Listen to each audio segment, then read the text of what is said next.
Саламатсыздар, урматтуу теле көрүүчүлөр. 5 каналдын түз эфиринде учурда программасы. Аны мен Кутман Маматазимов алып барам. Барыңыздардын кабарыңыздар бар. 2 күн ичинде Кыргызстанда өкмөт башчы алмашты. Кыргызда ашууда ат алмашпайт дечү эле, бирок бул жолу ашуу өтө татаал болду же биз тандаган аргымак жакшы чыкпай калды. Айтор мына ушундай саясий чечим кабыл алууга туура келди. Бизде саясий күчтөргө, ошо саясий чечим кабыл алып аткан кишилерге бул кишинин мындан аркы жумушта болуусу туура эмес көрүндү окшойт, ошондой чечим кабыл алынды.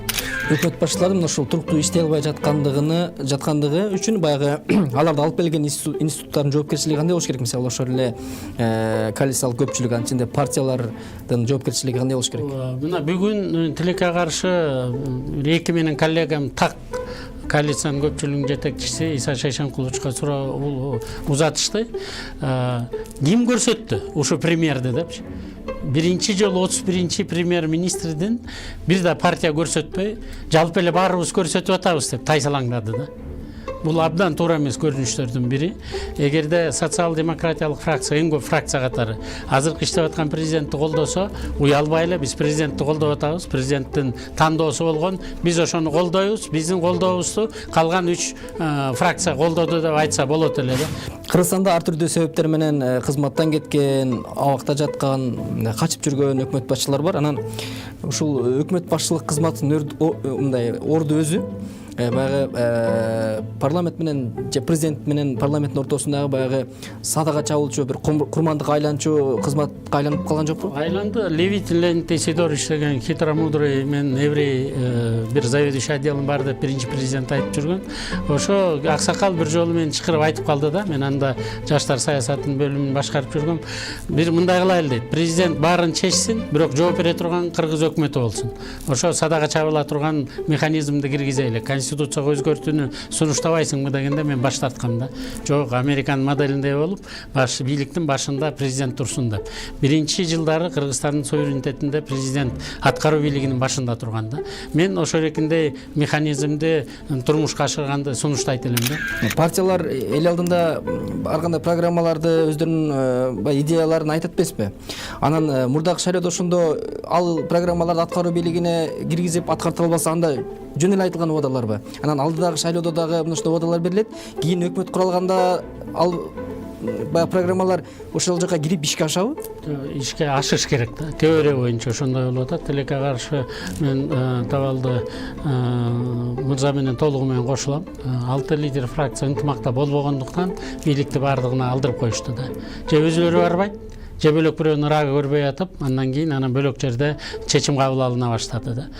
Же болбосо азыркы иштеп аткан конституция ошо партияларга сиз айткандай толук укукту берген. Бул негизи маселенин өзөгү башкаруу системасында эмеспи? Анткени президент дагы үгүт иштеринин алдында ошо аткаруу бийлигиндеги укуктарды айтып, ошол аркылуу убада берет. Парламенттеги партиялар да ошондой. Эки президент Кыргызстандан тышкары жүрсө, бирөө түрмөдө отурса, азыркы система таптакыр иштебегенине көзүбүз жетти да. Туурабы? Ошондуктан мен сунуш кылат элем. Парламенттин 80 жылдыгы болгондо дагы мен кайрылдым. Ошол жерде отурган мурунку депутаттардын баарына тең дагы, азыркы саясатта чечим кабыл алып аткан кишилердин баарына, мына баарыңар тең парламентти колдоп атасыз, парламентаризмди колдойбуз деп атасыңар. Анда келгиле 2020 жылы болгон шайлоодо парламентти гана эл шайласын. Андан кийинки президент керек болсо, анда парламент өз эле ичинен шайлап койсун. Эки баштуу бийлик болбосун. Жооп бере турган кишилер болсун. Эгерде премьер-министр дагы Армениянын премьер-министрдикиндей кошумча укуктарды берип коелу дагы элди башкара берсин. Мына Трамп деле башкарып жүрбөй, бөлөк өлкөлөрдө деле ошондой да. Биз деле ушу биринчи президент өзүн аябай ыңгайлаштырып алган.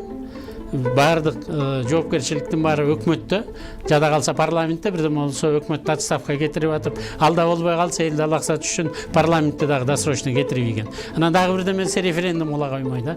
Мындай ошондойлор менен алаксап атып, биз бир топ кошуналардын баарынан артта калдык.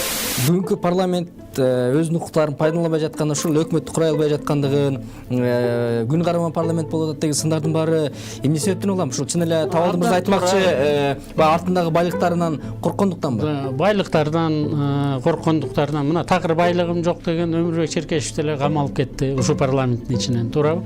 Андан мурункулары канчасын камап атат. Мен жанагы өзү Өмүрбек Черкешевич атайын конституцияга срок давности жок деп киргизип койгону. Анан 300 статья боюнча коррупция боюнча парламенттен сурабай эле жетелеп барып киргизип анан кайра чыгарып койсоң болот деген ыкмалар конституцияда көрсөтүлбөгөн.